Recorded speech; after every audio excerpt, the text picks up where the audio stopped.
Hello students, आज की class में हम लोग क्लास 9th के जुलाई माह के गणित के पेपर को आज सॉल्व करेंगे।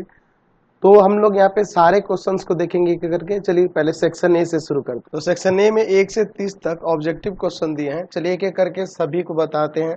इसमें से आपको 25 के ही उत्तर देने हैं, ठीक है। क्वेश्चन नंबर पहला देखिए, कह रहा है 0.43 के ऊपर दोनों के ऊपर बार है, तो पी बाई क्यू के रूप में व्यक्त करने के लिए जहाँ पी और क्यू पूर्णांक है और क्यू नॉट इक्वल, यानी किसी परिमेय संख्या के रूप पी बटा क्यू के रूप में बदलना है। तो आपको बता रखा मैं, जब ऑब्जेक्टिव आएगा तो सब लोग जगह प्लस लिखना और जितनी संख्याओं के ऊपर बार होगा उतना बार नीचे 9 लगा देना। तो दो संख्याओं के बार है इसलिए डबल 9 लग गया, यानी 43/99, यानी कि ये भी नंबर हो जाएगा। चलिए अगला क्वेश्चन देखते हैं। यदि बहुपद दिया है, इसको x-2 से भाग दिया जाए तो शेषफल क्या होगा। x-2 = 0 करेंगे तो यहाँ से x का वैल्यू क्या मिलेगा, 2 ना। अब 2 रखने पे जो मान आएगा वही बहुपद का शेषफल हो जाएगा। तो इसमें 2 रख देते हैं, यानी कि 2 का क्यूब माइनस 6 गुना 2 का स्क्वायर और प्लस का 12 गुना 2 और माइनस का 8। हमने क्या किया, जहां जहां x है वहां 2 रख दिया।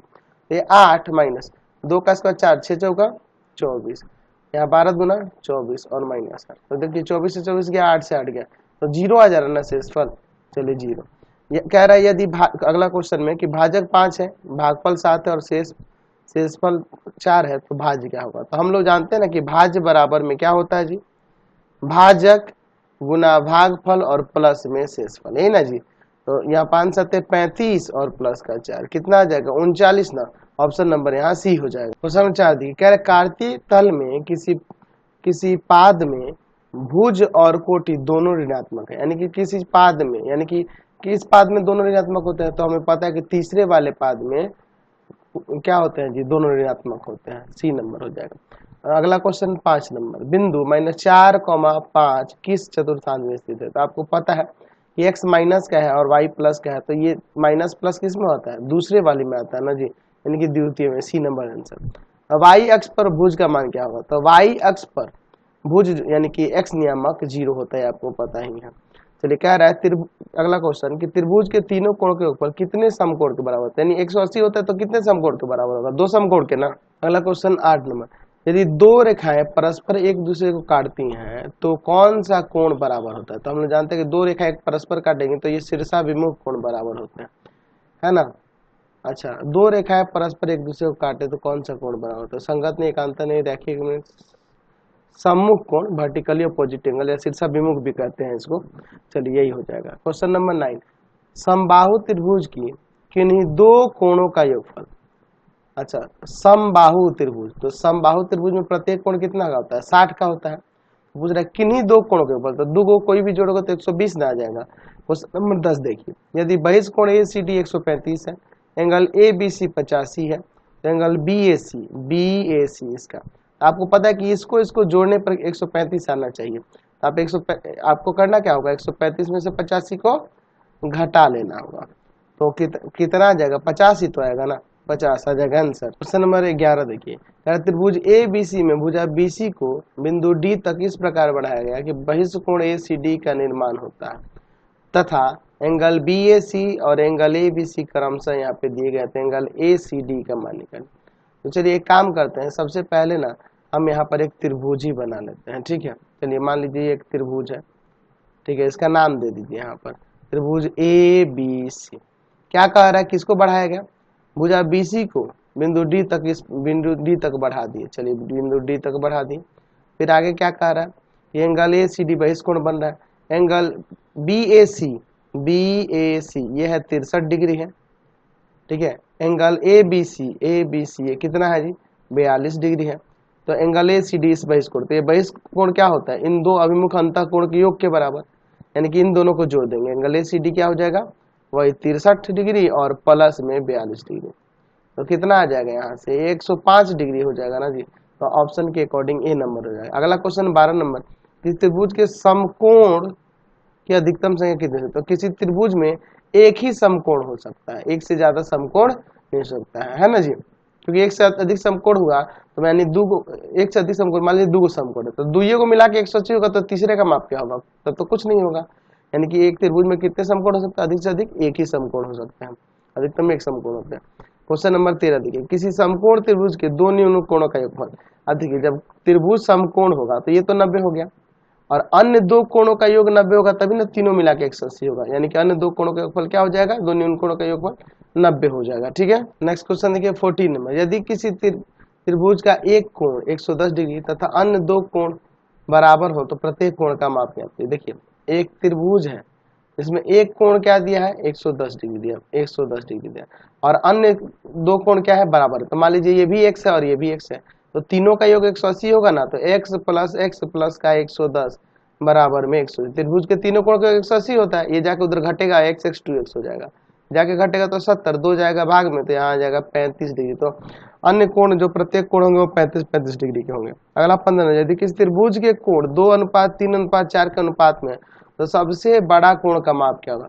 तो 2:3:4 है ना, तो यानी कि पहला हो जाएगा 2x, दूसरा हो जाएगा 3x और चौथा तीसरा हो जाएगा 4x, और तीनों मिलाकर 180 डिग्री हो जाएगा कि नहीं। तो 4 3 7 2 9x बराबर में 180 डिग्री, 9 जाएगा इधर भाग में तो x बराबर में 20 डिग्री आ जाएगा।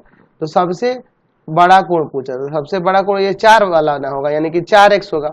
4x यानी कि x का वैल्यू 20 है तो रखेंगे तो 40 गुना 80 ना आ जाएगा, यानी कि ए नंबर हो जाएगा।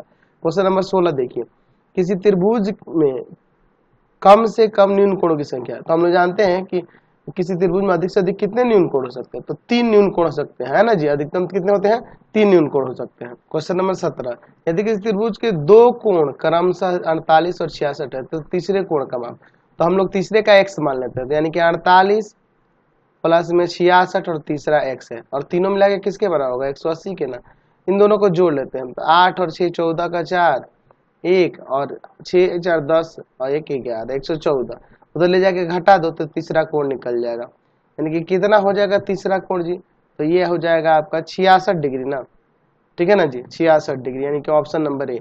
अगला कर 18 नंबर के समकोण त्रिभुज की सबसे बड़ी भुजा कहलाती है। तो जो समकोण त्रिभुज होता है, तो समकोण वाले शीर्ष के सामने वाली भुजा को ना सबसे बड़ी भुजा कहते हैं। तो सबसे बड़ी जो भुजा है इसको क्या कहते हैं, उसका कर्ण कहते हैं। क्वेश्चन नंबर 19 देखिए, इसका गुणनखंड पूछ रहा है, इसमें से क्या होगा। दिया हुआ है x² माइनस का 7x प्लस का 6, ये गुणनखंड करते हैं। बीच वाले को ऐसे दो भाग में करना होगा कि इनके गुना के बराबर है, और सिंप्लीफाई करने पे पुनः वापस आ जाए। तो इसको 6x माइनस का x कर देते हैं। देखो सिंप्लीफाई करोगे तो -7x इंटू होगा इन दोनों में, तो इन दोनों के गुना के बराबर आ जाएगा। x common x minus 6 minus का 1 कॉमन x माइनस 6, तो यहाँ देखो x माइनस 6 जब कॉमन कर लोगे तो x माइनस 6 इंटू में x माइनस 1 बच जाएगा।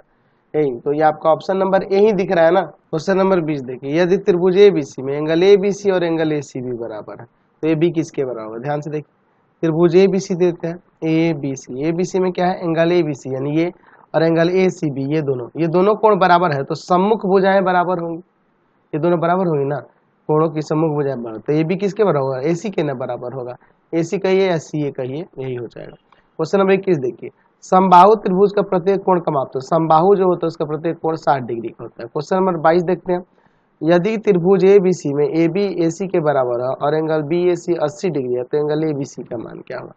चलिए मैं यहाँ पे एक त्रिभुज पहले बना लेता हूँ। ठीक है, त्रिभुज का नाम हम लोग यहाँ देते हैं ABC। इसमें AB AC के बराबर, तो समान भुजाओं के सम्मुख कोण बराबर होते हैं, यानी कि ये अगर x डिग्री मानते हैं तो ये वाला भी x ही होगा। एंगल BAC कितना दिया है 80 डिग्री दिया है, तो एंगल ABC यानी यही निकाला, x का मान निकालना है। तो आपको पता है इन तीनों कोणों का योग कितना हो जाएगा 180 डिग्री हो जाएगा कि नहीं, हो जाएगा ना। x 2x 80 को ले जाकर उधर घटाएंगे तो 100, दो जाएगा भाग में, x का मान यहाँ से 50 आ जाएगा, यानी कि डी नंबर इसका आंसर हो जाएगा। चलिए क्वेश्चन नंबर 23, घनाभ में कितने आयताकार फलक होते हैं। देखिए घनाभ जो होता है ना उसमें आपको पता है टोटल कितने फलक होते हैं, 6 फलक होते हैं। कितने फलक होते हैं, एक इधर एक पीछे, एक इधर एक ऊपर और एक नीचे, टोटल 6 फलक होते हैं। आयताकार फलक 6 होते हैं। घनाभ का आयतन जिसकी लंबाई चौड़ाई और ऊंचाई क्रमशः LBH है, तो आयतन होता है L into B into H. Question number 25 देखिए, 6 सेंटीमीटर भुजा वाले घन का आयतन, तो आपको पता है कि घन का आयतन होता है उसके भुजा का क्यूब, तो 6 सेंटीमीटर का क्यूब क्या आ जाएगा 216 सेंटीमीटर क्यूब, तो 216 सेंटीमीटर घन सेंटीमीटर, यही ना हो जाएगा। क्वेश्चन नंबर 26, 150 वर्ग सेंटीमीटर पृष्ठ क्षेत्रफल वाले घन का भुजा ज्ञात कीजिए।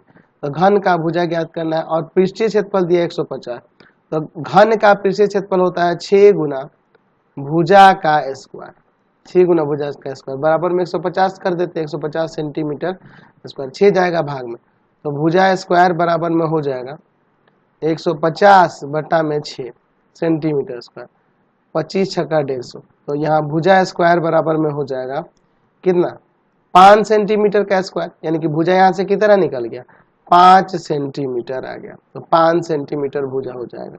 सबसे अगला क्वेश्चन 27 नंबर, घनाभ जिसकी लंबाई चौड़ाई और ऊंचाई क्रमशः दी गई, इसका आयतन। तो आयतन क्या होता है, L into B into H, इन तीनों को गुना कर देंगे। तो 5 का 20, अब 20 दिया 60 घन सेंटीमीटर हो जाएगा। ठीक है। क्वेश्चन नंबर 28 देखिए, मिलान चिन्ह इसका द्वारा बारंबारता प्रदर्शित कर दिए। तो ये 5, 10 और 4 14 ना हो जाएगा जी। क्वेश्चन नंबर देखिए 29, किसी आंकड़े का उच्च सीमा और निम्न सीमा क्रमशः दी गई, तो इसका परिशत, तो इसको घटा देंगे तो परिशत, उच्च सीमा माइनस निम्न सीमा होता है। तो घटाओगे तो कितना जाएगा, तो आ जाएगा यहाँ पे 5 में से 1 गया 4 और यहाँ पर 1, 14 आ जाएगा ना जी। सॉरी, उच्च सीमा और निम्न सीमा क्रमशः है तो उसका परिशत, ठीक तो है, घटा ही तो देंगे, 24 आएगा, सॉरी 24 ना हो जाएगा, ए नंबर हो जाएगा। यदि किसी वर्ग अंतराल की उच्च सीमा और निम्न सीमा क्रमशः दी गई तो उसका वर्ग चिन्ह, तो किसी वर्ग अंतराल की उच्च सीमा निम्न सीमा का योग और बट्टा में 2, यही ना फॉर्मूला होता है, यानी कि 15 + 7 बट्टा 2 वर्ग चिन्ह निकालने के लिए। तो इसको जोड़ेंगे तो 22 बट्टा में 2 कट के 11 आ जाएगा ना, यानी कि यहाँ से वर्ग चिन्ह 11 हो जाएगा। चलिए अब सेक्शन बी देखते हैं, इसमें टोटल 10 क्वेश्चन है, लघु उत्तर, ये 5 के उत्तर देने, हम लोग सबको देख लेते हैं। क्वेश्चन दिया हुआ है कि 0.4 7 के ऊपर केवल बार है, तो इसे भिन्न के रूप में बदलना है। तो हम लोग पहले क्या करेंगे, मान लेंगे x बराबर में दिया है 0.4 7 के ऊपर बार, समीकरण 1 लिखेंगे, दोनों तरफ 10 से गुना करने पर, दशमलव वाले अंक को इधर लाने के लिए, दशमलव के बाद वाले अंक को इधर लाने के लिए, जिसके ऊपर बार नहीं है उसको एक तरफ लाने के लिए 10 से गुना कर रहे हैं, दोनों तरफ 10 से गुणा करने पर। ठीक है, तो 10 से गुना करेंगे तो देखिए क्या आ जाएगा, यहाँ पे 10x और इक्वल टू में हो जाएगा 4.7 के ऊपर बार, क्योंकि चूंकि इस संख्या के ऊपर बार नहीं है इसलिए ये संख्या इधर आ जाएगी, तो दोबारा उधर नहीं लिखेंगे क्योंकि उस पर बार नहीं है। और बार का मतलब क्या है, बार बार बार बार वही संख्या आ रही है। अब क्या करते हैं, समीकरण 2 में 10 से गुणा कर देते हैं, समीकरण 2 में 10 से गुणा करने पर, अब क्यों कर रहे हैं आपको पता ही है ना, क्योंकि दशमलव के ऊपर, दशमलव के बाद जो बार वाली संख्या है उसको हम लोग फिर पुनः उसी तरह का एक और समीकरण प्राप्त कर सके, इसलिए तो ये 100x हो जाएगा। ये 7 एक इधर आ जाएगा, 47.7 के ऊपर बार, चूंकि ये बार बार यह संख्या है इसलिए इसमें कोई फर्क नहीं पड़ेगा 10 से गुणा करने पर। समीकरण 3, अब लिखेंगे समीकरण 3 में से समीकरण 2 को घटाने पर, समीकरण 2 को घटाने पर, चलिए घटाते हैं तो क्या हो जाएगा, यहाँ पे 100x माइनस का 10x इक्वल टू में 47.7 के ऊपर बार माइनस 4.7 के ऊपर बार, क्या आएगा घट के, यहाँ पे लिख देते हैं 90x बराबर में इधर 43, x बराबर में आ जाएगा 43 और बट्टा में 90, और कटेगा नहीं, ये आंसर हो जाएगा। अगला क्वेश्चन क्या कह रहा है कि इसे परिमेय संख्या में परिणत करना है, रूट अंडर, ये तो बहुत ईजी है, 49 और बट्टा में 81। आप देखो 49 है तो इसे 7 गुना 7 लीजिए और 81 को 9 गुना 9, पेयर बन गया ना, तो एक बार 7 हो जाएगा, नीचे एक बार 9, 7 बट्टा 9 हो तो गया। हमने क्या किया, इसे एक परिमेय संख्या में बदल दिया। क्वेश्चन नंबर 3, शेषफल ज्ञात करें, यदि बहुपद यहाँ पे दिया है वो x - 1 से भाग दिया जाता है। बहुपद हमारे पास दिया है, हम मान लेते हैं कि px बराबर में है x² माइनस का 2x प्लस 2, शेषफल निकालना है x - 1 से भाग देने पर, तो इसके इक्वल में 0 रखो, x का वैल्यू 1, अब x का वैल्यू 1 पर जो मान आएगा वही शेषफल हो जाएगा, 1 का स्क्वायर माइनस 2 गुना 1 प्लस का 2, क्या हो जाएगा 1 माइनस का 2 प्लस का 2, कट गया, 1 आ जाएगा, यही आपका शेषफल हो जाएगा, 1 यहाँ पे शेषफल हमें आ जाएगा। नेक्स्ट क्वेश्चन देखिए, यदि कह रहा है x³ + y³ divide x + y हो तो भाग ज्ञात करें, यानी कि हमें क्या करना है, x³ + y³ और बटा में x + y दिया है तो भागफल ज्ञात करना, सॉरी तो भागफल ज्ञात करना, तो ऊपर a³ + b³ का फॉर्मूला लगा देना, a + b a² माइनस का ab और प्लस का b² और y में x + y, ये कट जाएगा, तो यही ना आपका भागफल हो जाएगा, x² minus xy plus y², या पूर्ण भाग करके भी कर सकते हैं आप, x³ + y³ लेकर और x + y से भाग भी कर सकते हैं, वही आ जाएगा। ठीक है, x² बार में x³ प्लस का x² y, साइन चेंज कर गया, माइनस का x² y और प्लस का y³, कितना से मल्टीप्लाई करेंगे, माइनस xy से, जब माइनस का x² y और minus minus minus minus plus x y square, फिर साइन चेंज करेंगे, प्लस ये माइनस कट गया, आ जाएगा माइनस का एक्स वाई स्क्वायर और प्लस का वाई क्यूब। अब किससे करेंगे, तो प्लस के वाई स्क्वायर से, तो माइनस का एक्स वाई स्क्वायर, सॉरी यहाँ पर सॉरी यहाँ पे ये माइनस होगा ना, यहाँ ये माइनस होगा, यहाँ ये माइनस होगा, तो माइनस में प्लस हो जाएगा, ये प्लस का आएगा तो यहाँ पे प्लस का ही आएगा, और प्लस का वाई क्यूब, साइन चेंज करोगे कट जाएगा। देखो यही आ जा रहा है कि नहीं, ठीक है। क्वेश्चन नंबर देखिए 5, बिंदु 3,-4 को कार्तीय तल पर प्रदर्शित कर। तो देखिए एक्स अक्ष हो जाएगा, यहाँ ये वाई अक्ष हो जाएगा, इस पे दिखा देते हैं। चलिए एक्स इधर ले लेते हैं आपका एक्स डैश, ये वाई और नीचे आपका हो जाएगा यहाँ वाई डैश, ठीक है। ध्यान से देखिएगा, 1 2 3 4, 1 2 3 4, -1 -2 -3 -4, -1 -2 -3 -4, एक्स का 3 और वाई का -4, एक्स का 3 और वाई का -4, इसके सामने है ना और इसके सामने, यही ना हो जाएगा 3, -4। समझ गए। चलते नेक्स्ट क्वेश्चन। क्वेश्चन नंबर 6 देखिए, कह रहा है 6 सेंटीमीटर किनारे वाले घन का पृष्ठीय क्षेत्रफल क्या होगा। यहाँ पर देखिए, तो घन की भुजा दी हुई है या किनारा कह सकते हैं, कितना दिया 6 सेंटीमीटर, तो घन का पृष्ठीय क्षेत्रफल, घन का पृष्ठीय क्षेत्रफल, घन का पृष्ठीय क्षेत्रफल क्या होता है, फॉर्मूला होता है 6 गुना में भुजा का स्क्वायर, यही ना होता है जी, यानी कि हो जाएगा 6 गुना में 6 सेंटीमीटर का स्क्वायर, यानी आ जाएगा 6 का स्क्वायर 36, 36 में 6 से गुना कर देंगे तो 216 सेंटीमीटर स्क्वायर, यही आंसर हो जाएगा। क्वेश्चन नंबर 7 देखिए, समद्विबाहु समकोण त्रिभुज के आधार पर बने कोण का मान। अच्छा, हम लोग यहाँ पे मान लेते हैं हमारे पास एक समद्विबाहु समकोण त्रिभुज है, ठीक है। एक हम लोग यहाँ पर समद्विबाहु समकोण, समकोण भी लेना होगा ना, और एक काम करते हैं ऐसे ले लेते हैं, ठीक है। ये समकोण हो गया और ये समद्विबाहु बराबर भुजाएं हो गई ए बी सी। मान लेते हैं कि माना त्रिभुज ए बी सी एक समद्विबाहु समकोण त्रिभुज है, समद्विबाहु समकोण त्रिभुज है, जिसमें क्या हो रहा है, एंगल बी बराबर में 90 तथा क्या हो जाएगा ए बी बराबर BC। तो क्या कर रहा है, आधार पर बने कोण। एक्चुअल में फिगर हमने ऐसे बनाया है, इस फिगर को आप ऐसे भी देख सकते हैं, ठीक है ना, इसको हम लोग ऐसे भी बना सकते हैं। मान लीजिए यहाँ पे मैं इस फिगर को ऐसे बना देता हूँ, है ना, घुमा कर इसको, समझे ना बात को, यहाँ पे मैं बी ले लेता हूँ, ठीक है। ऐसे कोई दिक्कत तो नहीं है ना जी, ये इसके बराबर था, यही ना हो जाएगा आधार पर बने कोण ये और ये। तो चूंकि A B S B C के बराबर है, इसलिए एंगल ए भी एंगल सी के बराबर होगा, है क्यों, तो समान भुजाओं के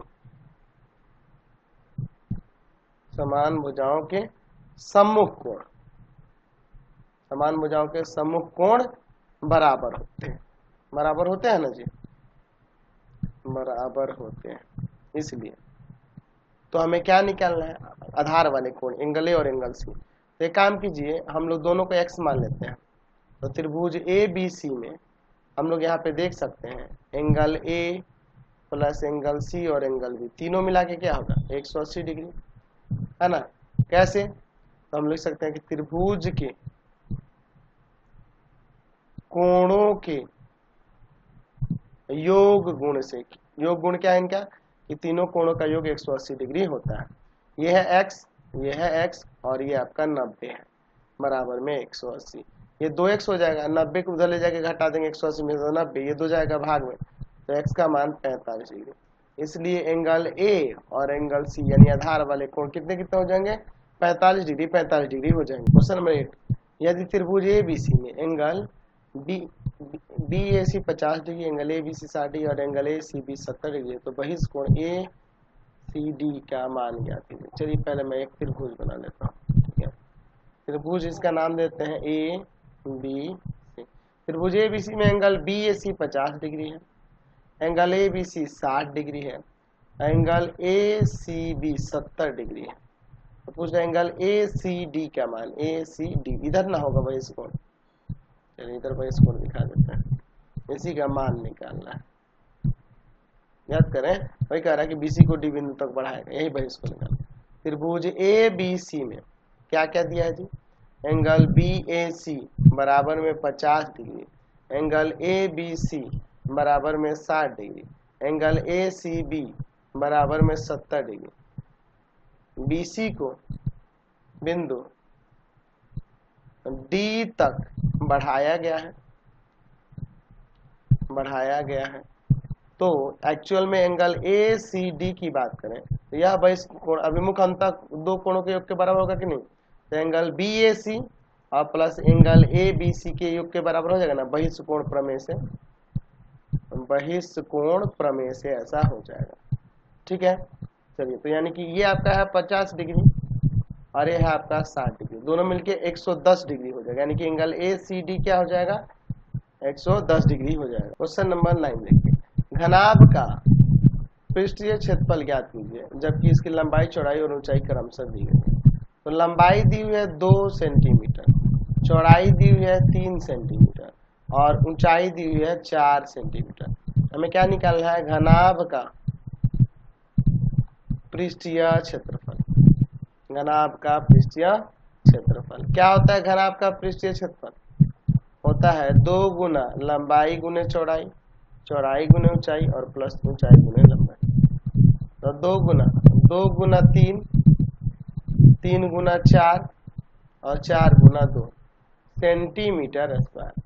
तो 2 यहाँ पे 6 हो जाएगा, 4 3 12 और 4 गुना 8, 12 और 8 20 और 20 से 26, तो 2 गुना में 26 सेंटीमीटर स्क्वायर, 26 गुना 52 आ जाएगा, 52 सेंटीमीटर स्क्वायर पृष्ठीय क्षेत्रफल हो जाएगा। क्वेश्चन नंबर 10, त्रिभुज की सर्वांग समता के आरेख से सभी गृहित को लिखे। तो हम लोग जानते हैं कि यदि एक समकोण त्रिभुज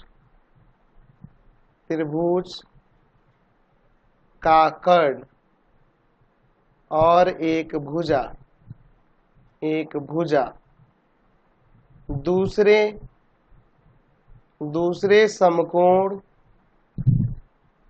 त्रिभुज के कर्ण संगत कर्ण तथा एक भुजा के बराबर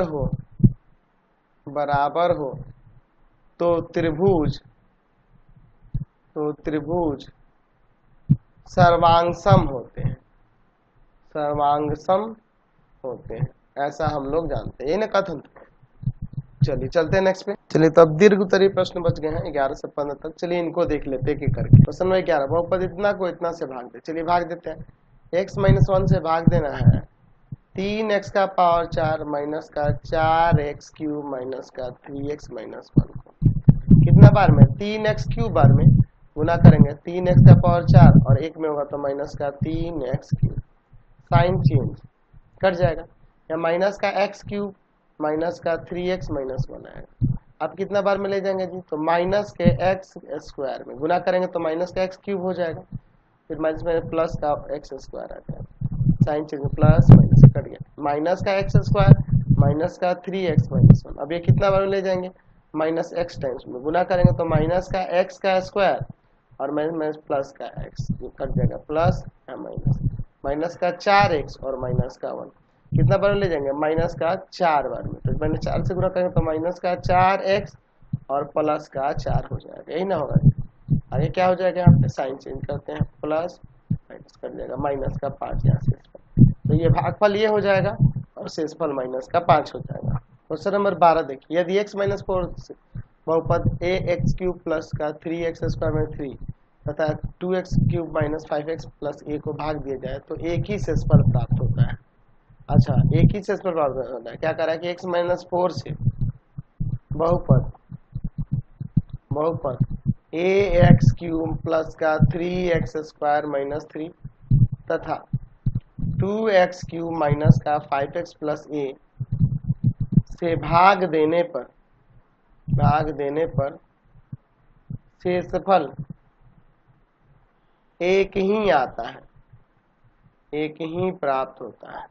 जब एक ही प्राप्त होता है इसका मतलब कि x की जगह 4 रखने पर, x माइनस 4 से भाग कर रहे हैं यानी कि बराबर में 0 रखें तो इसका वैल्यू 4 निकलेगा, तो 4 रखने पर बहुपद का मान 0 होगा। तो चलिए 4 रख देते हैं, ठीक है। प्लस का 3 गुना 4 का स्क्वायर माइनस 3 बराबर में 2 गुना 4 का क्यूब माइनस 5 गुना में 4 और प्लस का 1। चलिए 4 का क्यूब 64, 64 है, 16 3 48 माइनस का 3, 4 का क्यूब 64, 64 गुना 128, ठीक है। फिर यहाँ 20 प्लस का ये इधर लाते हैं या फिर एक पहले घटा लेते हैं। 64 है प्लस का 45 बराबर में यहाँ पे घटाएंगे तो 108 प्लस का ये आके इधर 64 है माइनस का ए और 108 माइनस का 45, यहाँ 63 ए हो जाएगा।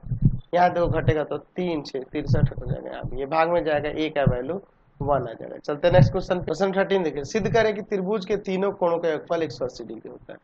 एक काम करते हैं हम लोग यहाँ पे एक त्रिभुज बना लेते हैं, ठीक है। इसका नाम दे देता हूँ मैं यहाँ पे ए बी सी। दिया है हमारे पास ए बी सी एक त्रिभुज है, क्या जी, त्रिभुज है। तो सिद्ध करना है, तो सिद्ध करना है, क्या सिद्ध करना है, angle B A C plus angle A B C और plus angle A C B, तीनों मिला के कितना होगा, 180 डिग्री होगा। यही हमें यहाँ पे साबित करना है, ठीक है। इसमें थोड़ी सी रचना हम लोग करेंगे। क्या करते हैं ना, यहाँ से एक रेखा बीसी के समांतर खींच देते हैं। एक्चुअल में इसको हमें डॉटेड रख देना चाहिए क्योंकि रचना हम लोग करें तो ये डॉटेड रहेगा तो अच्छा रहेगा, ठीक है ना जी। इसका नाम देते हैं, यहाँ पर ले लेते हैं, मान लीजिए इसको P और इधर Q। हम लोग क्या किए रचना में, PQ समांतर BC खींचे, जहां PQ कहां से जा रहा है, A से, जहां PQ A से गुजरता है, ठीक है। चलिए इतना हम लोग कर दिए। अब इसके बाद यहाँ पे हल देखिए इसका, ठीक है। प्रमाण या नाम ले लेंगे तो अच्छा रहेगा। इसको 1, इसको 2, इसको 3, इसको 4 और इसको 5 ले लेते हैं। आप यहाँ पे देखिए तो जब PQ समांतर है BC के हमारी रचना से, तो जाहिर सी बात है एंगल 2 एंगल 5 के बराबर होगा, एंगल 3 एंगल 4 के बराबर होगा। देखो ये इसके बराबर, ये इसके बराबर, एकांतर अंतःकोण के युग्म है ना, एकांतर अंतःकोण के युग्म है, इसलिए बराबर हो गया। चलिए अब देखिए हम लोग यहाँ कह सकते हैं, ध्यान से देखिए, ये रेखा है PAQ, इस पर ये तीनों कोणों का योग कितना हो जाएगा, एक ही तरफ के कोण, एक ही रेखा पर बने कोण कितने होंगे, 180 डिग्री के होते हैं कि नहीं। तो आप यहाँ लिख सकते हैं कि angle 1 plus angle 2 plus angle 3 बराबर में 180 डिग्री। क्यों, एक ही रेखा PAQ पर बने कोणों का योग 180 डिग्री होता है। ऐसा लिख सकते हैं, लिख सकते हैं कि नहीं, बिल्कुल लिख सकते हैं। चलिए ध्यान से देखिए, आप एंगल 1 को ऐसे ही छोड़ दो, 2 किसके बराबर है 5 के, और 3 किसके बराबर है एंगल 4 के, अभी दिखा है ना। चलिए बराबर है तो इसको लिख दिए। एंगल 1 का नाम हम लोग एंगल BAC भी तो लिख सकते हैं, एंगल 5 का नाम एंगल ABC लिख सकते हैं, एंगल 4 का नाम एंगल ACB। यही ना हमें दिखा ना, तीनों का योग 180 डिग्री हमने प्रमाणित करके दिखा दिया। चलते हैं अब नेक्स्ट क्वेश्चन पे। अगला क्वेश्चन देखिए, फोटो सिद्ध करें कि किसी त्रिभुज के बहिष्कोण अपने सम्मुख अंतःकोण के योगफल के बराबर होता है। चलिए मैं यहाँ पे एक त्रिभुज बना लेता हूँ। पहले त्रिभुज का बहिष्कोण, यहाँ पे मान लीजिए ABC त्रिभुज है और इसका एक बहिष्कोण हम लोग यहाँ पे इसको ऐसे बना देते हैं, ठीक है। तो यहाँ इसका नाम देते हैं D। चलिए हम लोग क्या लिख लेते हैं, दिया है हमारे पास कि त्रिभुज ABC में भुजा BC को D तक बढ़ाए, ठीक है, D तक बढ़ाया गया है। अच्छा हमें क्या सिद्ध करना है, तो सिद्ध करना है क्या सिद्ध करना है कि जो बहिष्कोण बन रहा है यानी कि एंगल ACD सम्मुख अंतःकोण इसके और इसके, यानी कि एंगल BAC और प्लस एंगल ABC के योग के बराबर होगा। चलिए अब इसका हम लोग प्रमाण देखते हैं। यहाँ पर एंगल ACD और प्लस एंगल ACB बराबर में 180 डिग्री होगा। देख लो, यह कोण और यह कोण ACD और ACB कैसे, तो यहाँ पे लिख सकते हैं रैखिक युग्म अभिगृहित से, रैखिक युग्म अभिगृहित से होता है ना 180 डिग्री। चलिए अब इसके बाद देखिए इसको समीकरण 1। अच्छा, त्रिभुज ABC में अगर देखा जाए तो तीनों कोणों का योग 180 होगा। Angle BAC plus angle ABC और प्लस एंगल ACB, है ना। त्रिभुज के तीनों कोणों का योग 180 डिग्री होता है। तो लिख सकते हैं त्रिभुज के कोणों के योग नियम से, है ना, योग नियम से तीनों कोणों का योग क्या होता है 180 डिग्री होता है। समीकरण 2, दोनों 180 180 हैं तो इनको बराबर नहीं कर सकते हैं। समीकरण 1 तथा 2 से, समीकरण 1 तथा 2 से क्या हो जाएगा, दोनों 180 बराबर कर दो। एंगल ACD प्लस एंगल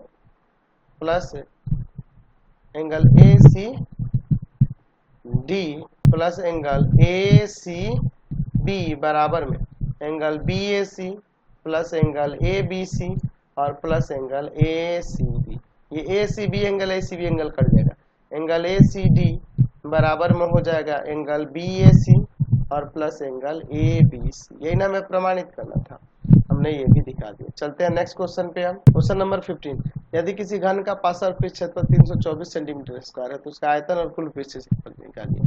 घन का पार्श्व पृष्ठ क्षेत्रफल दिया, पार्श्व पृष्ठ क्षेत्रफल दिया हुआ है, कितना दिया है जी 324 सेंटीमीटर स्क्वायर।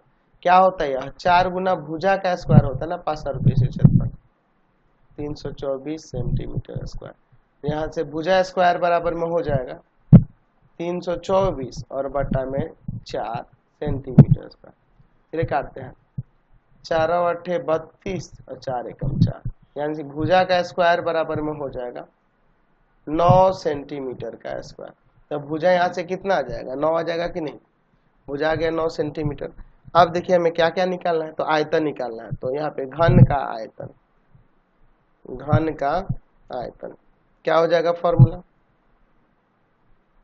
भुजा का क्यूब होता है, यानी आ जाएगा यहाँ पे 9 सेंटीमीटर का क्यूब। तो 9 का क्यूब 729 होता है, 729 सेंटीमीटर क्यूब, है ना जी। चलिए फिर उसके बाद क्या करा, कुल पृष्ठीय क्षेत्रफल। तो घन का कुल पृष्ठीय क्षेत्रफल, कुल पृष्ठीय क्षेत्रफल क्या होता है 6 गुना भुजा का स्क्वायर, 6 गुना भुजा का स्क्वायर। तो हो जाएगा 6 गुना में भुजा, भुजा कितना है जी, तो भुजा आपके पास 9 है, तो 9 सेंटीमीटर का स्क्वायर। तो यहाँ पे 6 और 9 का स्क्वायर 81, तो कितना हो जाएगा यहाँ पे, तो 81 में गुना कर दीजिए 6 से, तो आ जाएगा यहाँ पे कितना 486 सेंटीमीटर स्क्वायर।